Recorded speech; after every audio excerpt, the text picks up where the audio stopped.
রায়গঞ্জের বীরনগরে সম্রাট স্টিল ইন্ডাস্ট্রির নতুন শোরুমের উদ্বোধন হলো বৃহস্পতিবার। এদিন ফিতে কেটে অত্যাধুনিক এই ফার্নিচার শোরুমের উদ্বোধন করেন বিশিষ্ট শিল্পপতি মুকেশ পল। এদিনের কর্মসূচিতে অতনুবন্ধু লাহিড়ী, শঙ্কর কুণ্ডু, সম্রাট স্টিল ইন্ডাস্ট্রির কর্ণধার মুক্তেশ ঘোষ, ইলা ঘোষ সহ অন্যান্যরা উপস্থিত ছিলেন।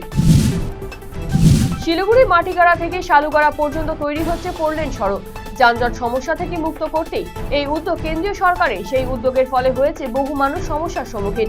এমনই 31 জন গৃহহীনকে অন্যত্র জমি দেওয়ার পরিকল্পনা গ্রহণ করল রাজ্য সরকার। সেই মতো বৃহস্পতিবার শিলিগুড়ি পুরসভা কক্ষে তাদের হাতে জমির পাট্টা তুলে দিল শিলিগুড়ি মেয়র গৌতম দেব সহ অন্যান্যরা। বাংলাদেশি ইসকন সন্ন্যাসী গ্রেফতারের প্রতিবাদে গর্জে উঠেছে হিন্দুরা। ইসকনকে নিষিদ্ধ করতে চলেছে বাংলাদেশ।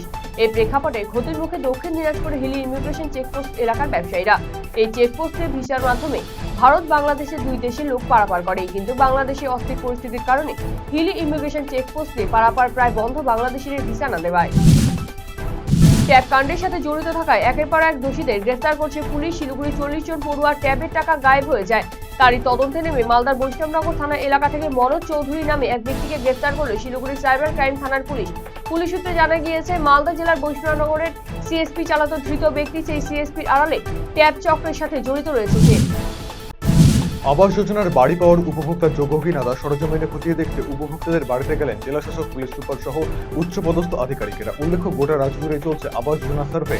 আবাস যোজনা তালিকাভুক্ত উপভোক্তাদের বাড়ি বাড়ি গিয়ে সার্ভে করছেন সরকারি কর্মচারীরা। সেই মোতাবেক কোচবিহার 1 নম্বর ব্লকের চরকের খুঁটি দেওয়ানবস এলাকায় এদিন সার্ভে করতে যান জেলা উচ্চপদস্থ আধিকারিকেরা। উপস্থিত ছিলেন জেলা শাসক অরবিন্দ কুমার মিনা, পুলিশ সুপার দ্যুতিমান ভট্টাচার্য, অতিরিক্ত জেলা শাসক জেলা পরিষদ সৌমেন দত্ত, সদর মহকুমা শাসক কুণাল ব্যানার্জি সহ অন্যান্য আধিকারিকেরা।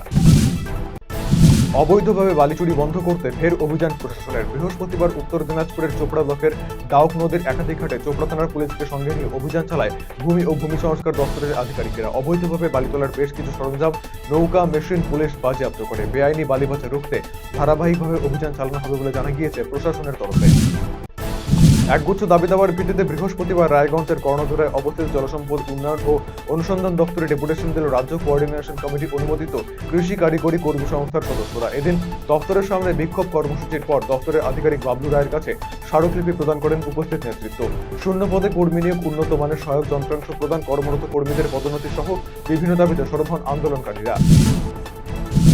75 বছরে পা দিয়েও সাহিত্যের প্রতি নিবিড় ভালোবাসায় আজও কবিতার ছন্দ শব্দদের সাথে আত্মিক টান অনুভব করেন রায়গঞ্জের বিশিষ্ট কবি দীপ্তি সরকার রায়চৌধুরী। ইতিমধ্যে লিখে ফেলেছেন অনেক কবিতা। আগেও প্রকাশিত হয়েছে নিঃশব্দের আড়ালে ও অর্পণ নামে 2টি কাব্যগ্রন্থ। সম্প্রতি আত্মজা বলে দীপ্তি দেবীর আরও একটি কাব্যগ্রন্থ প্রকাশ পেল। সমসাময়িক ঘটনা, নারী অধিকার, ভ্রমণ, সামাজিক প্রেক্ষাপটে সমৃদ্ধ এই কাব্যগ্রন্থটির আনুষ্ঠানিক প্রকাশ করা হয় উত্তর দিনাজপুর প্রেস ক্লাবে।